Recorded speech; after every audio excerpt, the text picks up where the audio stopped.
नमस्कार दोस्तों, हर्षित द्विवेदी एजुकेशन में आपका स्वागत है। मेरा नाम है विनीत सागर। डेली वन लाइनर्स 18 मई 2022। आज के इंपोर्टेंट वन लाइनर्स कौन कौन सा है चेक करते हैं। सबसे पहला न्यूज, उबर कप 2022। देखिए, उबर कप 2022 जीता है साउथ कोरियन टीम। 2 दिन पहले मैंने आपको थॉमस कप के बारे में बोला था। थॉमस कप जीता था इंडियन टीम। फाइनल में इंडिया इंडोनेशिया को हराया था। Thomas Cup basically world badminton men's championship है, ठीक है। वैसे विमेंस चैंपियनशिप है दोस्तों उबर कप। तो ये कहां पे हुआ था? बैंकॉक में हुआ था। तो ध्यान दीजिएगा दोस्तों, ये जो Thomas cup and Uber cup है ये टीम्स चैंपियनशिप है। इसमें कोई इंडिविजुअल प्लेयर का नाम नहीं आता, ऐसे टीम खेलते हैं। तो इसलिए आपको ये देखने को नजर आएगा उबर कप साउथ कोरियन टीम जीता है, वैसे थॉमस कप इंडियन टीम ने जीता है, राइट। तो फाइनल्स में साउथ कोरिया चाइना को हराया। वैसे उबर कप के बारे में कुछ बेसिक डिटेल्स, इसे वर्ल्ड विमेंस टीम चैंपियनशिप्स भी बोलते हैं। One of the major international badminton competition है, contested by women's national badminton team. तो बैडमिंटन वर्ल्ड फेडरेशन के जितने मेंबर कंट्रीज है वो अपने वीमेंस नेशनल टीम भेजते हैं उबर कप के लिए। वैसे थॉमस कप के लिए अपना मेंस नेशनल बैडमिंटन टीम भेजते हैं, ठीक है। तो उबर कप सबसे पहले हेल्ड हुआ था 1956-1957 में and it has been contested every 2 years since 1984। देखिए 1956-57 से लेकर 1983 तक हर 3 साल में होता था उबर कप, पर 1984 से हर 2 साल में होता है, ठीक है। जैसे थॉमस कप भी हर 2 साल में होता है, वैसे उबर कप भी हर 2 साल में एक बार होता है। तो ध्यान दीजिएगा, 2022 थॉमस कप विनर से India and 2022 Uber cup winner से साउथ कोरिया। अगला है बिलबोर्ड म्यूजिक अवार्ड्स 2022। सबसे पहले बिलबोर्ड म्यूजिक अवार्ड्स के बारे में, they are honours given out annually by Billboard. तो बिलबोर्ड ये अवार्ड्स देते दोस्तों एनुअली। बिलबोर्ड बेसिकली एक पब्लिकेशन है जो म्यूजिक बिजनेस को कवर करते हैं एंड एक म्यूजिक पॉपुलैरिटी चार्ट भी ये मेंटेन करते हैं। इस चार्ट से हमें पता चलेगा कौन कौन से गाने सबसे पॉपुलर है, कौन कौन से आर्टिस्ट या बैंड सबसे ट्रेंडिंग है। और billboard music award show annually held होता है 1990 से 2007 से लेकर 2010 तक। कुछ कारण से ये अवार्ड शो हेल्ड नहीं हुआ था, फिर 2011 से अब तक ये कंटिन्यू चल रहा है।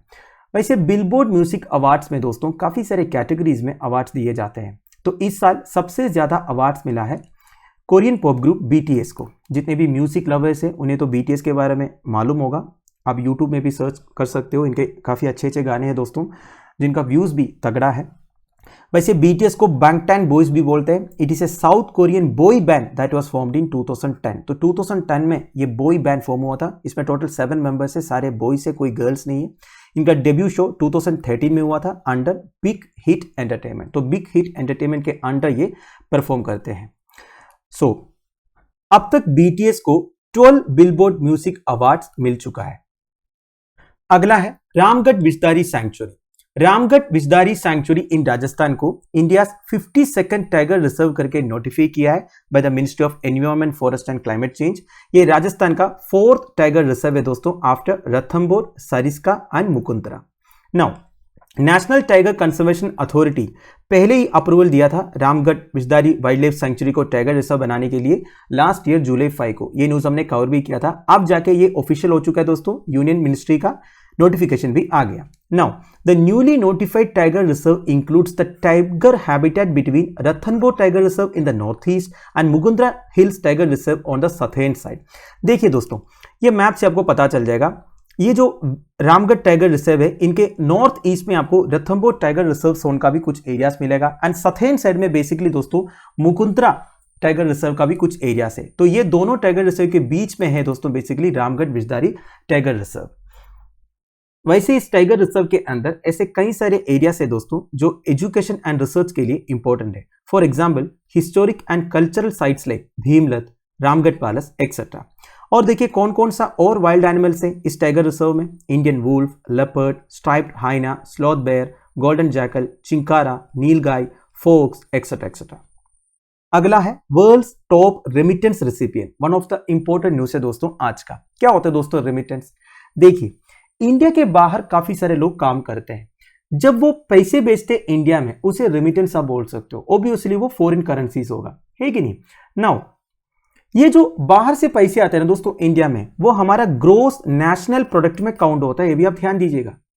वैसे GDP मतलब क्या है? देश के अंदर जो डोमेस्टिक प्रोडक्ट्स का वैल्यू है वो है जीडीपी। जीएनपी में बेसिकली बाहर से जो पैसे आते हैं वो भी काउंट होता है, जीडीपी में वो काउंट नहीं होता है, ये ध्यान दीजिएगा, ठीक है। नाउ 2021 में सबसे ज्यादा रेमिटेंस रिसीव किया है India. India total $89 billion receive किया 2021 में। 2020 से अगर आप कंपेयर करोगे 8% ग्रोथ है इसमें, राइट। और ये रिपोर्ट पब्लिश किया है वर्ल्ड बैंक अपना migration and development brief report में, राइट।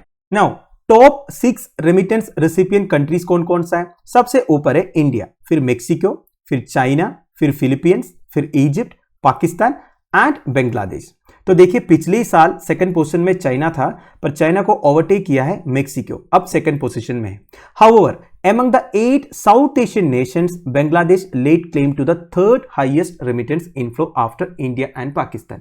अगर आप साउथ एशियन नेशंस की बात करें तो सबसे ज्यादा ऑब्वियसली इंडिया है, सेकंड पाकिस्तान है, थर्ड है बांग्लादेश। नाउ और एक पॉइंट है दोस्तों इधर, globally average cost of sending $200 was 6%। देखिए अगर आपको बाहर से पैसे भेजना है इंडिया में तो उसका कुछ चार्जेस भी लगता है। अगर आप एवरेज कॉस्ट देखोगे $200 अगर आपको भेजना है इंडिया में, उसका 6% आपको देना पड़ेगा।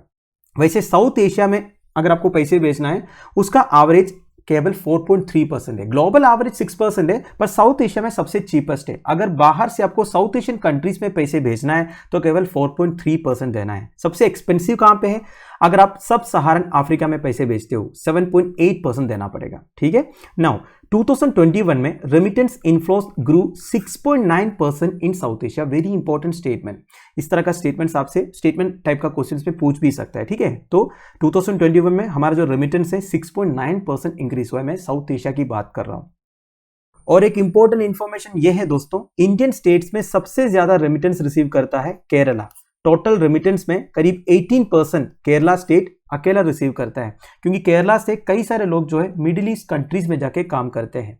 अगला है फोर्थ लार्जेस्ट व्हीकल मार्केट। देखिए OICA करके एक ऑर्गेनाइजेशन है दोस्तों, इसका फुल फॉर्म है ऑर्गेनाइजेशन इंटरनेशनल डेस कंस्ट्रक्टर्स डी ऑटोमोबाइल्स। ये बेसिकली एक इंटरनेशनल ट्रेड एसोसिएशन है जिसमें 39 national automotive industry trade associations member है। उनके एक डाटा के हिसाब से 2021 में इंडिया के अंदर 37,59,398 व्हीकल्स बिक गए। इंडिया का फोर्थ पोजीशन है दोस्तों। सबसे ज्यादा व्हीकल्स सेल होता है चाइना में, चाइना के बाद है यूनाइटेड स्टेट्स ऑफ अमेरिका, फिर जापान, इसके बाद इंडिया है। अब कुछ इंटरेस्टिंग डाटा है दोस्तों, इंडिया में हर 1000 पॉपुलेशन के पास 33 व्हीकल्स है। अगर आप डेवलप्ड मार्केट से कंपेयर करोगे ये बहुत कम है, ठीक है। नाउ क्रिसिल का एक रिपोर्ट आया था दोस्तों, इनके हिसाब से इंडिया में सबसे ज्यादा व्हीकल्स बिकता है 10 लाख एबो सेगमेंट में, मतलब जो एंट्री लेवल सेगमेंट में कार जितने सेल होता है इंडिया में उससे ज्यादा है 10 लाख से ऊपर वाला सेगमेंट में।